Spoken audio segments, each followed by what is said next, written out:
BestBookBits.com presents The Coaching Habit. Say less, ask more, and change the way you lead forever by Michael Bungay Stainer. In The Coaching Habit, coaching becomes a regular, informal part of your day so managers and their teams can work less hard and have more impact. Drawing on years of experience training more than 10,000 busy managers from around the globe in practical everyday coaching skills, Bungay Stainer reveals how to unlock your people's potential.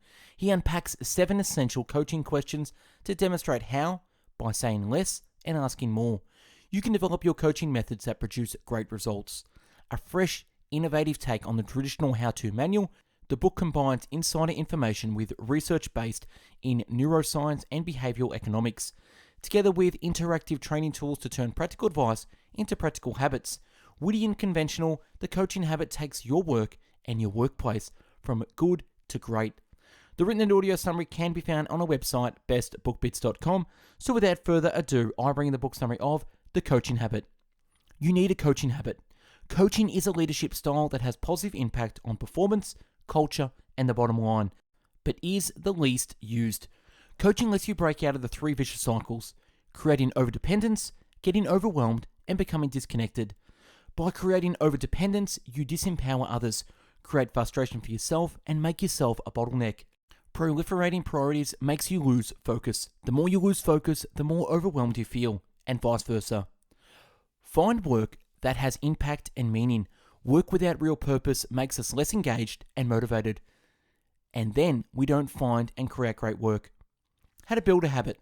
The change of behavior required is this: a little more asking questions and a little less telling people what to do.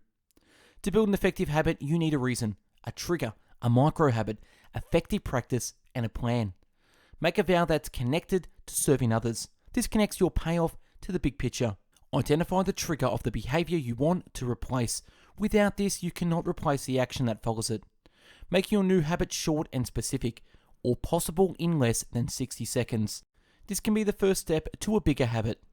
Practice deeply by practicing smaller parts on the bigger action, repeating the action, and noticing success and celebrating it. Make your habit a resilient system, where when something breaks down, the next step to recover is obvious. The new habit formula requires identifying the trigger, identifying the old habit, and defining the new behavior. There are just 5 types of triggers: location, time, emotional state, other people, and the immediately preceding action. When adopting coaching, pick someone who might be up for it and will cut you slack. And don't incorporate all ideas at once. Number 1, the kickstart question. Small talk might be a useful way to warm up conversation, but it's rarely a bridge that leads to a conversation that matters. Don't begin your coaching conversation with an agenda that was perfect for a week ago, but now puts process in front of what really matters. Don't avoid a conversation because that feels comfortable, assuming that there's no conversation or question about what the issue is. The question, what's on your mind, quickly turned into a real conversation about the thing that matters most.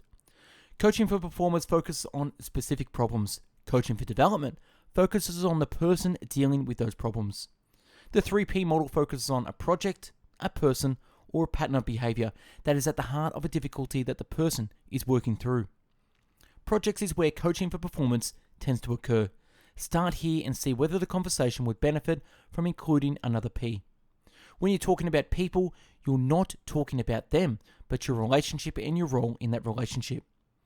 Looking at patterns of behavior that you're likely to change is most likely when coaching for development conversations will emerge. We are what we give our attention to. We are what we give our attention to. The Kickstarter question helps make explicit, truly influencing the way you work. Number 2, the or question. The question, and what else, has impact because more options can lead to better decisions. You ask more questions and you buy yourself time. The first answer is never the only answer, and really the best answer.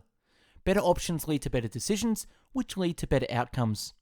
Giving wrong advice often feels more comfortable than asking a question, as both we and organizations value clarity and certainty.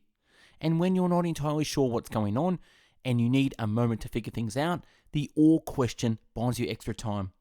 Use the principles of practicing deeply to ask and what else, with genuine interest and curiosity. When someone responds, there is nothing else, view that as a sign of success. Move on to another question. When it is time to move on, the variation Is there anything else? Invites closure while producing the same results. Don't fall victim to the paradox of choice. When the OR question generates 3 to 5 answers, you've made great progress. Studies show that the follow-up questions that promote high-level thinking, like the OR question, deepen understanding and promote participation. Number 3, the focus question. If you jump in and tackle a presented problem, typically you'll be working on the wrong problem, doing work your team do, or the work doesn't get done. The challenge most people present is not the real challenge. It is a symptom, secondary issue, or ghost of a previous problem. Doing the work of others may feel convenient at times, but it will eventually feel overwhelming, and you become the bottleneck. What's the real challenge here for you? Slows down the rush to action, so you solve the real problem and not the first problem. The question invites analyzing multiple challenges and makes it personal instead of appealing to high-level or abstract challenges.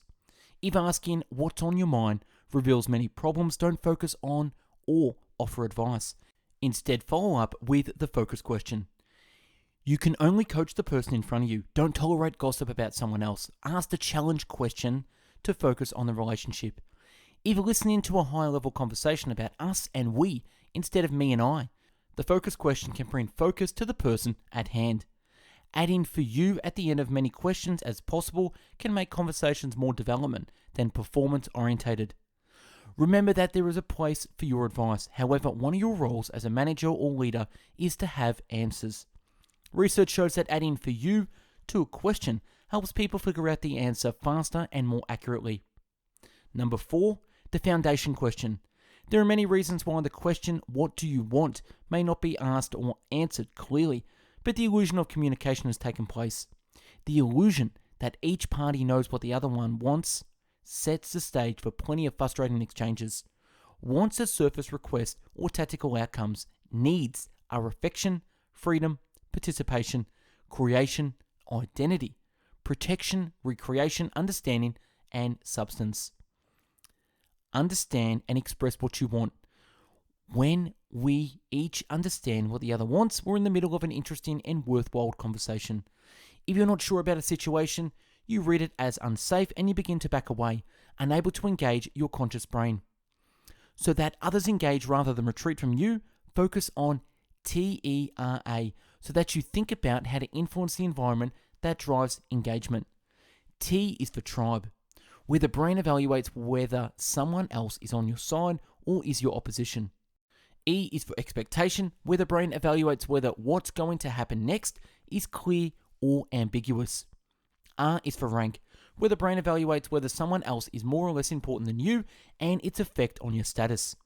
A is for autonomy, where the brain evaluates whether you have a choice or not.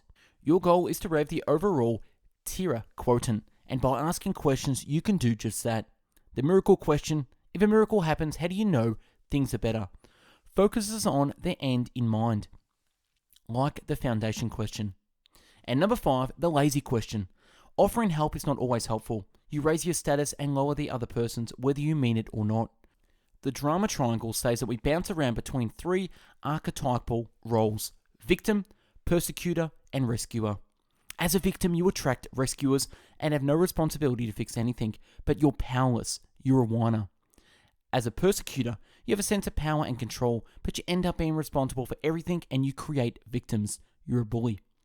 As a rescuer, you feel indispensable and morally superior, but people reject your help and create victims. You're a meddler. Rescuers create victims even though we want to believe that it's the other way around. The question, how can I help, forces a colleague to make a direct and clear request and stops you from thinking that you know how best to help. The worst thing you can do is something that is not so right that it's actually useful, but not so wrong that someone tells you to stop. If you ask, what do you want from me? Preface it with out of curiosity or just so I know, to soften the tone. Don't be afraid of the question. You can answer yes, no, provide a counter offer, or think about it to buy yourself time. Asking the lazy question not only makes you more effective, but gains you respect as well. And number 6, the strategic question. Being busy is not a measure of success, and the maximum work smarter, not harder, sounds good, but is impossible to act upon. The qualifier strategic is overused. Michael Porter defines strategy as the essence of strategy is choosing what not to do. A yes is nothing without the no that gives it boundaries and form. The no of a mission applies to the options that are automatically eliminated by you saying yes. The no of commission puts a spotlight on how to create the space and focus, energy, and resources needed to create a yes. Follow the 3P model of projects, people, and patterns to ensure that you cover all bases for the no of commission. It's easier to say no to those who are closest to us and to those who are distant from us. In between, it's much harder. Say no by saying yes more slowly. Stay curious before committing by questions around urgency and resourcing. In response, the person will either order you to work, have good answers, go find the answers, or find someone else to do the work. It's awkward saying no to something because you're actually saying no to someone. Ask, what is our winning aspiration? Where will we play? How will we win? What capabilities must be in place? And what management systems are required? The question behind these questions is the strategic question. What will you say no to if you say yes to this? The strategy question helps fight the planning fallacy, where we fail at estimating how much time we take to complete something. Prospect theory says we overvalue things that we have because we don't like loss. The strategy question focuses on what we're holding on to. And number 7, the learning question. People don't learn when you tell them something or even when they do something, but instead when they recall and reflect on what happened. The question, what was most useful to you, creates space for people to have learning moments. Retention increases when we take the time and effort to find an answer, or we create and share our own connections to new ideas. Interrupt the process of forgetting by asking a question. Find a way to ask the question in places other than the end of a conversation. The learning question frames what just happened as something that was useful and creates a moment in which to figure out what it was. It has the person focus on 1 or 2 key takeaways from the conversation. Suffixing the question with "for you" makes it personal. People are telling themselves what was useful, which sounds like better advice. The question to the answer not only provides guidance on what to do next time, but reassures you that you're being useful. Finally, the question prompts insight instead of eliciting judgment, and it reminds people how useful you are to them. Tell others what you found to be most useful. This equal exchange of information strengthens the social contract. The peak end rule says that how we evaluate an experience is disproportionately influenced by its peak and its ending moments. And that's a wrap on the book summary of The Coaching Habit. Check out a YouTube channel with over 450 video book summaries uploaded previously.